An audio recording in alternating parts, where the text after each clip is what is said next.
Aboriginal and Torres Strait Islander viewers should exercise caution when watching this program, as it may contain images of deceased persons. But first, we take a look at how digital and online technology is helping Western Australians learn about their local history through the State Library's Storylines project. We'll also look at Noongarpedia, Australia's first Indigenous wiki, a resource that records Noongar language and culture online. No matter where you are, as long as you have the internet, you can be a part of Noongarpedia. Jade Heron reports. Indigenous Aboriginal culture has existed in Australia for over 45,000 years. It predates much of our history and stands as the oldest living culture in the world. Today we meet the brains behind the Storylines and Noongarpedia projects, where a few local community members are taking a new approach to history, merging modern digital technology with culture.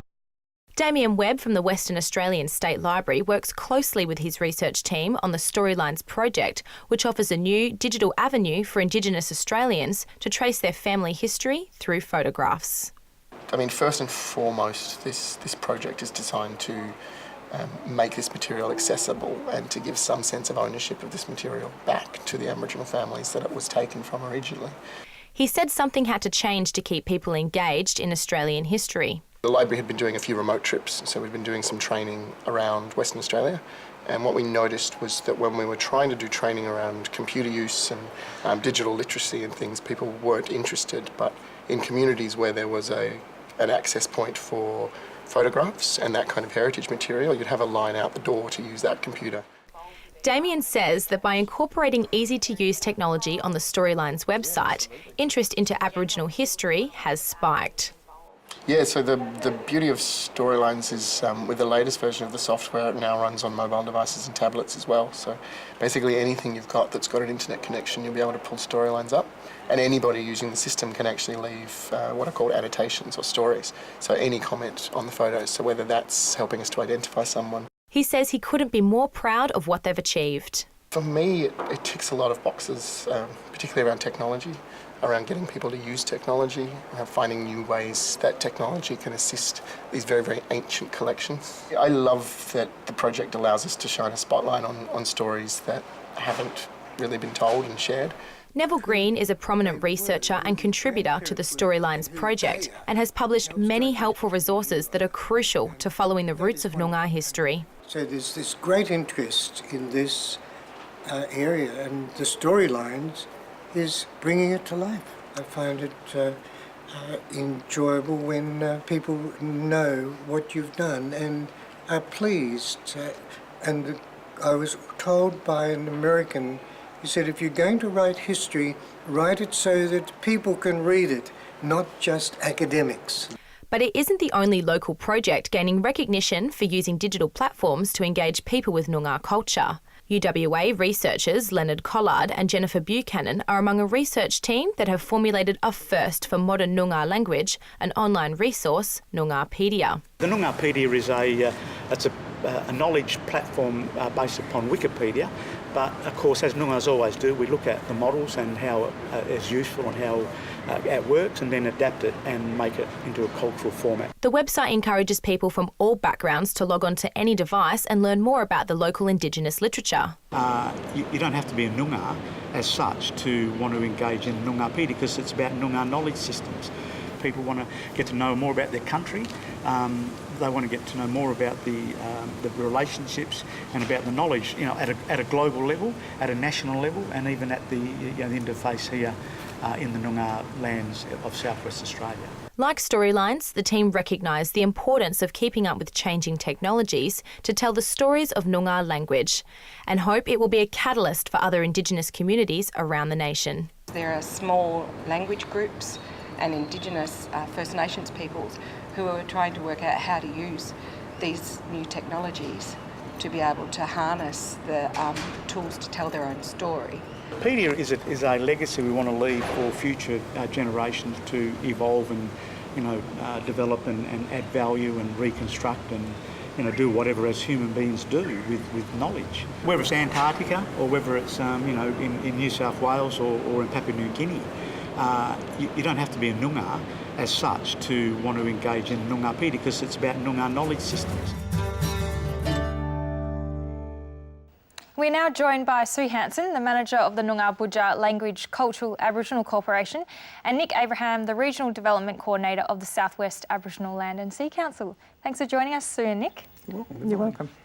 So, Sue, we just looked at Noongarpedia and the State Library's Storylines project. Can you explain how these initiatives are important? These kind of initiatives are very important to the preservation and use of language as well as culture.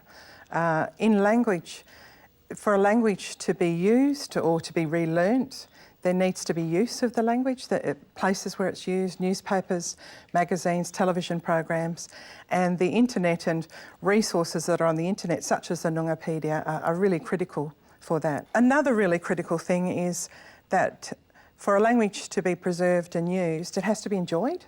And the Noongarpedia and the storylines are really enjoyable. People can sit there and look through in their leisure and enjoy using their language and be engaged with language and culture. Yeah.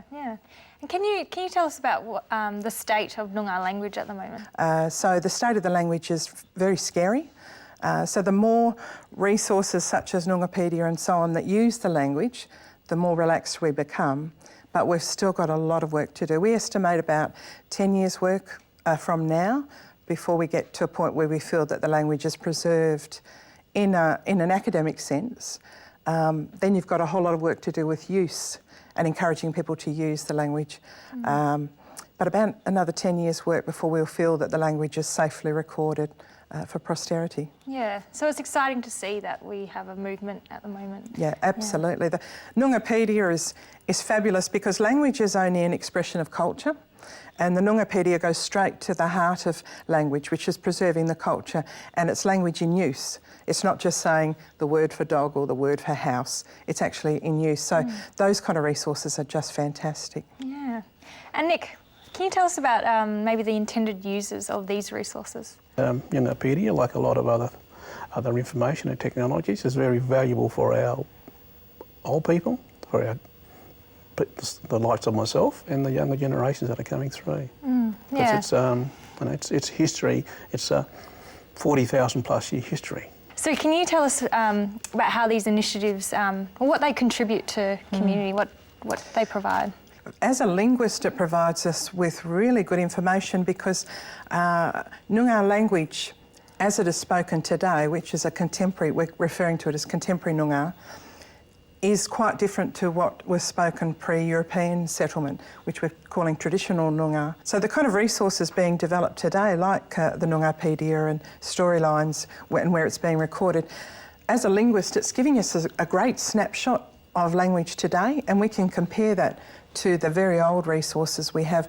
We have a grammar from 1843, and so we can compare what people are speaking today with Noongar with the 1843 grammar, and we can see what changes happened. How do these resources help to preserve Noongar culture? Well, I think it's a starting point.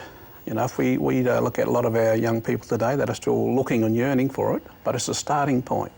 And I'd like to see that process like any educational process. It's part of that learning journey to start somewhere, and as we get better and better, we get hopefully back to that traditional concepts, which would be very, very great for. But we've got to take small steps to get there. Perfect platform to record multiple levels of cultural information from multiple groups. The internet is certainly the way to preserve and teach Aboriginal languages into the future, but nothing succeeds like the internet.